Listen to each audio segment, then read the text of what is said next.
네, 같이 기도하겠습니다.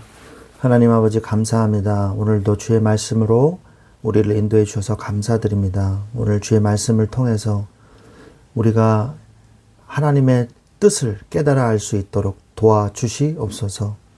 주의 말씀이 나를 인도하시고 나를 이끌어 주시고 주의 말씀이 나에게 힘을 더하여 주시옵소서. 감사하며 예수 그리스도의 이름으로 기도드렸사옵나이다. 아멘. 네, 오늘 하나님의 말씀은 여호수아서 20장 1절부터 3절 말씀입니다. 여호수아서 20장 1절부터 3절 말씀을 같이 보도록 하겠습니다.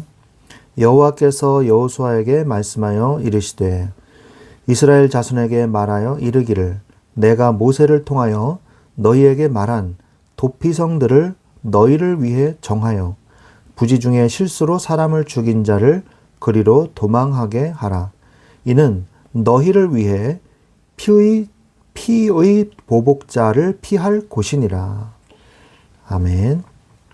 네, 오늘 이 여호수아서 20장은 출애굽기에서부터 이 말씀하신 도피성이 이 가나안 땅을 정복한 후에 드디어 그 말씀대로 도피성이 지정되고 있는 장면이 나오는 이 장인 것이죠. 바로 이 10장이 도피성에 관한 내용이 드디어 성읍이 지정되고 드디어 이제 도피성으로서의 역할이 실질적으로 사용되는 그런 이 상황까지 이제 오게 된 것입니다. 말씀이 성취된 것이죠.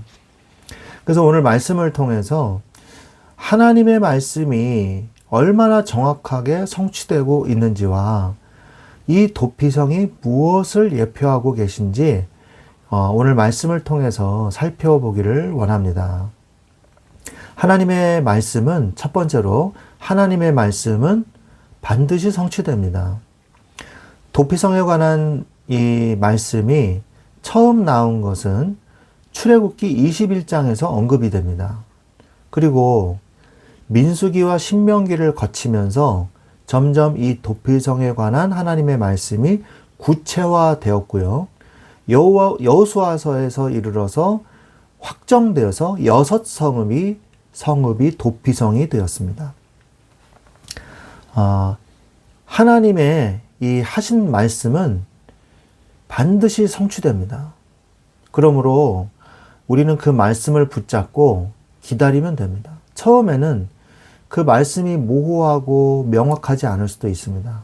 그러나 하나님께서는 그때와 그 때와 시절에 따라서 우리에게 처음부터 명확하게 보여주시지 않을 때도 있다는 것을 알아야 됩니다.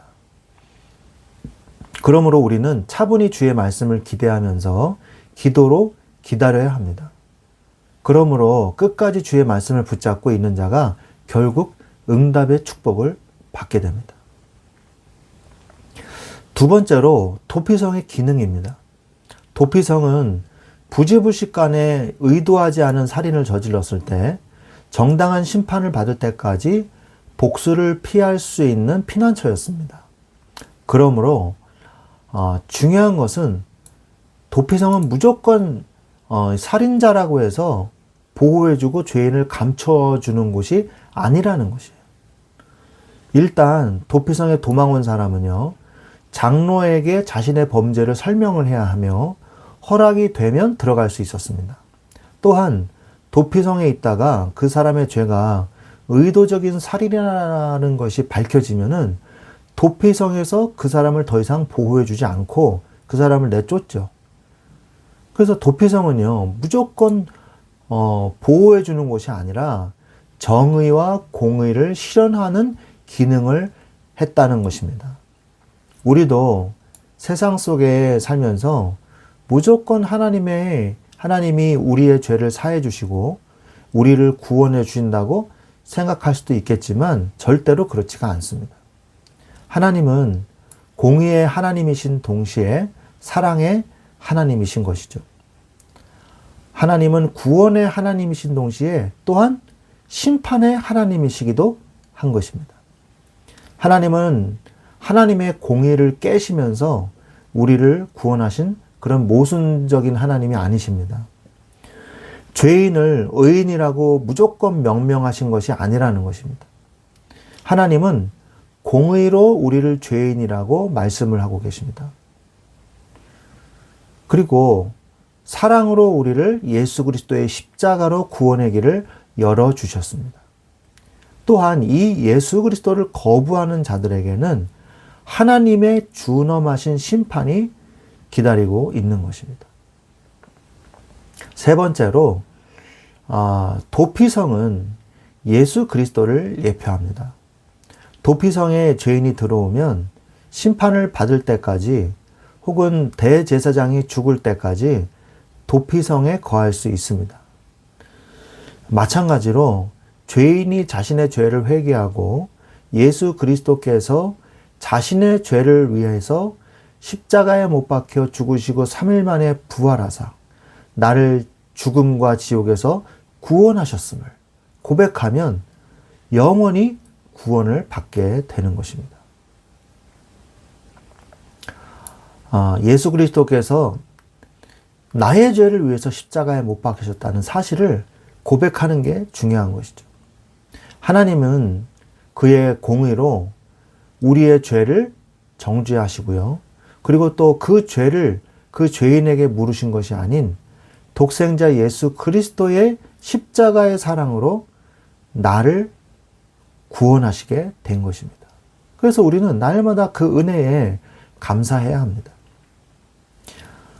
또한 동시에 우리가 구원을 받은 하나님의 자녀가 되었다면 이제 내가 도피성과 같은 응답을 받아야 됩니다. 내가 가는 곳마다 죄인들이 쉴 수 있는 곳, 그곳에서 올바른 공의와 그리스도의 사랑을 깨닫고 회개와 구원의 역사가 일어나는 응답을 우리 개개인이 누려야 하는 것입니다. 그것이 바로 우리의 사명이자 축복인 것이죠. 우리가 도피성이 되어야 된다는 것이죠. 결국 우리는 우리가 오늘 세 가지를 살펴보았습니다. 첫 번째로 하나님의 말씀은 반드시 성취됩니다. 처음에 잘 모를 수도 있지만 결국에 하나님은 주님의 뜻을 명확하게 보이시고 그 말씀을 성취하십니다. 끝까지 기다리는 자가 결국 응답을 받게 됨을 기억하시기 바랍니다. 두 번째로 도피성은 무조건 죄인을 숨겨주는 곳이 아니라 하나님의 공의와 정의를 실현하는 성이라는 것이죠. 나 또한 세상 속에서 하나님의 정의와 공의를 실현하는 자로서 동시에 예수 그리스도의 사랑을 전하는 자로서 도피성과 같은 축복을 누려야 할 것입니다. 세 번째로 죄인들이 예수 그리스도 앞에 나와 구원을 받는 것처럼 나도 구원이 필요한 영혼들에게 도피처가 될 수 있는 영혼의 안식처가 될 수 있도록 기도해야 될 것입니다. 도피성은 예수 그리스도이실 뿐만 아니라 나도 또한 세상 속에 있는 도피성인 것입니다. 도피성과 같은 축복을 여러분의 삶에서 누리시기를 예수 그리스도의 이름으로 축원드리겠습니다. 기도합니다. 하나님 감사합니다. 하나님 우리에게 하나님의 말씀을 주시고 그 말씀을 성취해 가시는 과정을 우리가 볼 수 있게 해주셔서 감사합니다. 결국 주의 말씀은 성취되고 응답됨을 우리가 굳건히 믿고 그 말씀을 끝까지 믿는 자가 되게 하여 주시옵소서. 하나님 아버지 또한 하나님께서 우리에게 은혜를 주셔서 이 도피성과 같은 응답을 주시니 감사를 드립니다. 공의와 정의를 실현하시면서 동시에 하나님의 사랑과 그 은혜를 실현하는 것이 바로 도피성임을 믿습니다.